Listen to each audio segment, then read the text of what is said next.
Kush na çarmatosin e? Bas 90-s. Vetë-veten e çarmatosëm. Vetë-veten politika. Këta që janë në pushtet e që murën, rrëhen gjoksin këta e këbëhen. Këta e shqitën të gjithë atë armatim. Ne kishim armatim për të luftuar 3 vjetë. Nuk ishte nevojshme që të ndodhte gërdheci ashtu. Le të lidheshin marrëveshjet se ti i di mirë midis shteteve, unë dua kaq municion për atje.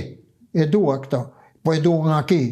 Ne i kishim edhe prodhimin unë kam qenë polican, kam qenë oficeri i artillerisë, po e njoh armatimin e kohës, e njoh me rrënje me degë, se nuk ka pas armë të lehtë edhe artilleri që të mos e kem përdorur me këtë dorë.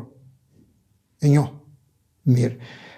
Ishte mundësi që të mos ndodhte gërdeci, as demontimi, sepse ne kishim specialistë e armatimi që mund të bëni çfarë do. Ti mbledhje, të thoshe hajdeni këtu, ja ku e keni kushtet për punë, si që keni juve këtu, do më bëni këtë gjë. I keni pension? Po, rroga është kaq. Urdo bënani. E bënin ata për bukuri. Ata i montoni, i rregulloni dhe fishek të i dërgonin në Afganistan dhe të mos vjeshin matrafazët e këta delengjit që bëhen atë që bëhen. I kishim. Ne kishim miliarda fishek. I prodhonim vetë atje. Unë kam qenë polician, ma se ke qenë në mulli dhe binin fishekët si kokrat e misrit në mulli. I prodhon të ajo. Punëtorët ishin, gjitha makineria ishte, edhe të riku të dërgonim. Se që bëhen ato?